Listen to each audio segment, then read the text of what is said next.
ये एनडीए का गठबंधन क्या नीट डिजास्टर अलायंस हो गया है? एक परीक्षार्थी और फेल हुआ था, 400 बोला, 240 लाया और 55 ग्रेस मार्क्स लेके सरकार बना के बैठा कि अगर बच्चों को टाइम लॉस होता है तो वो कैलकुलेट करके इन्हें ग्रेस मार्क्स है। 24 लाख बच्चों के भविष्य को अंधेरे में डाल सकती है, ये हमने कल सुना और देखा। ये रिजल्ट 14 जून को आना था, इसको 4 जून को क्यों किया गया?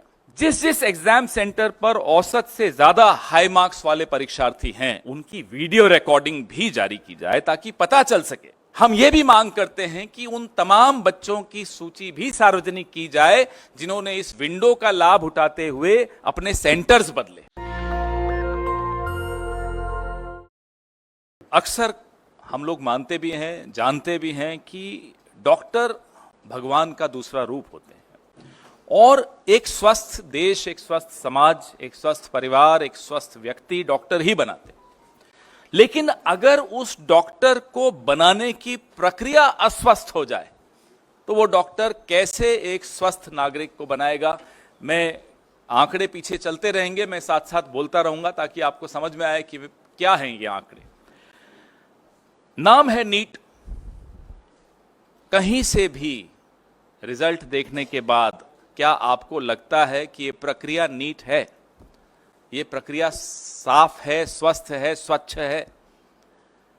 बिल्कुल नहीं लगता। अगर ये आप आंकड़े देखेंगे, 24 लाख बच्चों का भविष्य धूमिल हो रहा है, उस पर पानी फेर दिया गया है इस परीक्षा के माध्यम से। पहले क्या हुआ? तारीख बढ़ाते रहे, बार बार तारीख बढ़ा रहे थे और फिर पूरे सिस्टम की पोल 4 जून को खुल गई। 4 जून पर भी फिर आएंगे, पहले चर्चा इस पर कर लें। पूरे के पूरे 720 आउट ऑफ 720 आउट ऑफ 720, आप पीछे आपके सामने स्क्रीन पे जो आंकड़ा दिख रहा है वो देखिए। इसको 67 टॉपर्स थे जिसको 720 में से 720 अंक मिले इस साल। पिछले साल कितने थे? उसके पिछले साल कितने थे? ये तमाम आंकड़े ये विनीत जी ने हमारे रिसर्च करके मुझे दिया। ये बड़ी अच्छी रिसर्च इन्होंने की, ये आपको सारे आंकड़े इसमें दिखेंगे। पिछले 8 सालों में, चलिए पिछले साल का तो छोड़िए, पिछले 8 सालों में सिर्फ 7 ऐसे छात्र थे जो पूरे में से पूरे अंक लाए हों। 8 साल में 7 छात्र और 1 साल में 67 छात्र। यह अपने आप में चौंका देने वाला आंकड़ा है। शिक्षा मंत्री जी कोई जवाब नहीं।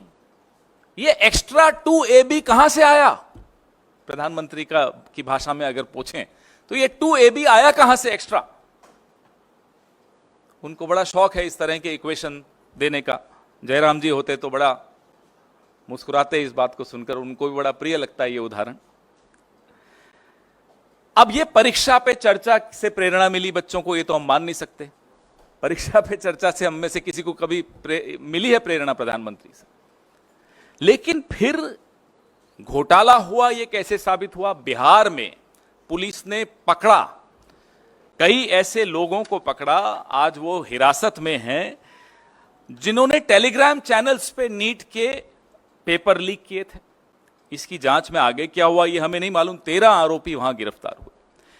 वैसे ही गोधरा, गुजरात, बिहार भी का एक उदाहरण दे रहा हूं मैं आपको, अब गुजरात का भी उदाहरण दे रहा हूं। गोधरा में भी कोचिंग सेंटर्स के साथ मिलकर, एक पर्टिकुलर कोचिंग सेंटर था, उसके साथ मिलकर कैसे ये लीक हुआ। तो ये बिहार और गुजरात, ये एनडीए का गठबंधन क्या नीट डिजास्टर अलायंस हो गया है? एक उदाहरण बिहार से है, दूसरा उदाहरण गोधरा से है, प्रधानमंत्री जी की कर्मभूमि से है। सोचिए, इतना बड़ा घोटाला। कल माननीय सर्वोच्च न्यायालय ने सुनवाई की। एनटीए जो कि ये परीक्षा करवाता है, उसने लीपापोती की पूरी कोशिश की। क्या कहा? उन्होंने कहा कि जो 1563 बच्चों को टाइम लॉस की वजह से ग्रेस मार्क्स दिए, और एक माननीय सर्वोच्च न्यायालय की जजमेंट को कोट किया कि साहब इस जजमेंट में यह कहा है कि अगर बच्चों को टाइम लॉस होता है तो वो कैलकुलेट करके इन्हें ग्रेस मार्क्स दिया। उसी जजमेंट में ये स्पष्ट लिखा है कि इंजीनियरिंग और मेडिकल इसमें नहीं आते, इस कैटेगरी में नहीं आते, उनको इस तरह से टाइम लॉस के ग्रेस मार्क्स नहीं दी जा सकते। आप सोचिए कि जजमेंट तक को ट्विस्ट करके यह सरकार किस स्तर पर गिरकर लीपापोती कर सकती है, 24 लाख बच्चों के भविष्य को अंधेरे में डाल सकती है, यह हमने कल सुना और देखा। 4 जून को एक परीक्षार्थी और फेल हुआ था, 400 बोला, 240 लाया और 55 ग्रेस मार्क्स लेके सरकार बना के बैठा। वो 55 ग्रेस मार्क्स ही तो हैं। ये रिजल्ट 14 जून को आना था, इसको 4 जून को क्यों किया गया?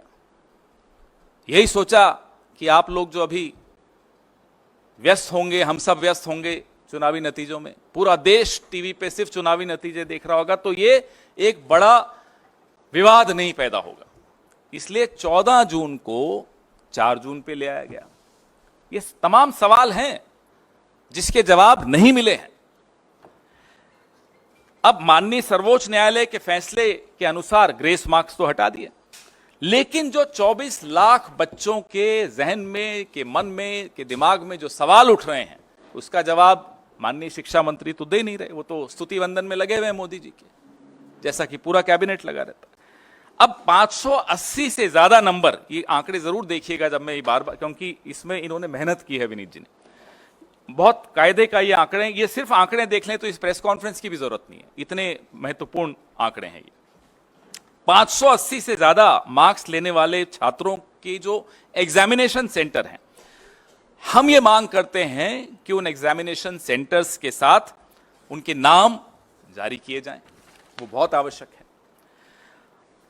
दूसरी हमारी मांग यह है कि जो 12वीं के बोर्ड के मार्क्स का मिलान नीट के टॉपर्स के साथ किया जाए, क्योंकि एक सूचना है कि कुछ ऐसे छात्र हैं जिन्होंने 12वीं भी संघर्ष करके पास की, कोई ज्यादा अच्छे नंबर नहीं लाए, लेकिन नीट में टॉपर हो गए। हम ये कह रहे नहीं हो सकते, ऐसे लोग आगे चल के शिक्षा मंत्री और प्रधानमंत्री भी बन सकते हैं, इसमें कोई हमें उसमें नहीं है, लेकिन नीट में इतने मार्क्स ले जाएं, थोड़ी गड़बड़ की आशंका वहां 24 लाख बच्चों के मन में है, तो इसका जवाब भी देना होगा। जिस जिस एग्जाम सेंटर पर औसत से ज्यादा हाई मार्क्स वाले परीक्षार्थी हैं, उनकी वीडियो रिकॉर्डिंग भी जारी की जाए, ताकि पता चल सके कि ये एक्स्ट्रा मार्क्स ग्रेस से मिले हैं, डिसग्रेस से मिले हैं, कैसे मिले हैं ये मार्क्स, इसकी वीडियो रिकॉर्डिंग भी सामने आनी चाहिए। अब इसमें कुछ और महत्वपूर्ण बिंदु, एक सबसे ज्यादा यह है जो इन्होंने ही मुझे सुबह बताया कि एक विंडो खोली गई 2 दिन की, उसमें बच्चों ने ऑप्शन दी कि नहीं मुझे ये नहीं, ये सेंटर चाहिए।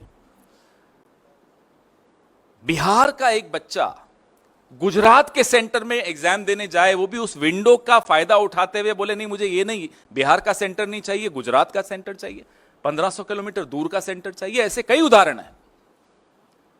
हम ये भी मांग करते हैं कि उन तमाम बच्चों की सूची भी सार्वजनिक की जाए जिन्होंने इस विंडो का लाभ उठाते हुए अपने सेंटर्स बदले, और ऐसे बच्चों की भी सूची सामने लाई जाए जो हैं राजस्थान के और जा रहे हैं केरला, उदाहरण दे रहा हूं, एग्जाम देने इतना दूर जा रहे हैं, ना उनके कोचिंग सेंटर के पास है वो सेंटर एग्जाम का, न उनका जहां वो रहते हैं वहां के पास है, तो इतना दूर जाने की क्या आवश्यकता पड़ी?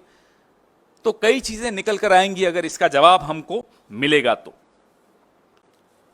एक दुर्भाग्य यह भी है कि रेल मंत्री हो, शिक्षा मंत्री हो, गृह मंत्री हो और भगवान के अवतार खुद हो प्रधानमंत्री, कोई अकाउंटेबिलिटी नहीं लेना चाहता। जवाबदेही का जो एक संस्कृति थी इस देश में, वो लाल बहादुर शास्त्री जी की हो, वो माधवराव जी सिंधिया की हो, वो संस्कृति अब आपको बिल्कुल नहीं दिखती। चलिए इस्तीफा आप नहीं दे रहे, यूपीए के शासनकाल में सिर्फ आरोप लगते थे, बाद में झूठे भी साबित हो गए, आरोप लगते थे और इस्तीफा हो जाता था, जवाबदेही थी।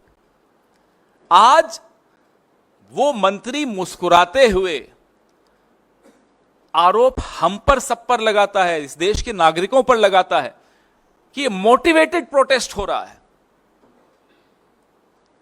थोड़े दिनों में देश विरोधी भी हो जाएंगे ये बच्चे, देख लीजिएगा, इनको राष्ट्र विरोधी कह दिया जाएगा जो प्रोटेस्ट कर रहे हैं। आत्महत्याएं हो रही हैं इन पेपर लीक्स को लेकर, और मंत्री मुस्कुराते हुए कहता है मोटिवेटेड प्रोटेस्ट हैं। कहां है वो जवाबदेही की संस्कृति? Where is that culture of accountability which we saw in the past, even in the UPA era? I am not going to Mr. Lal Bahadur Shastri and Mr. Madhav Rao Scindia ji. Even in the UPA era we saw this. Just an accusation and people would resign. Later, of course, those accusations were proved wrong. Yet there were resignations, there was accountability, there was a respect for public opinion, there was respect for the media. अब वो कहां है सम्मान media का? वो सम्मान कहां है उन लोगों का जो सवाल पूछते हैं?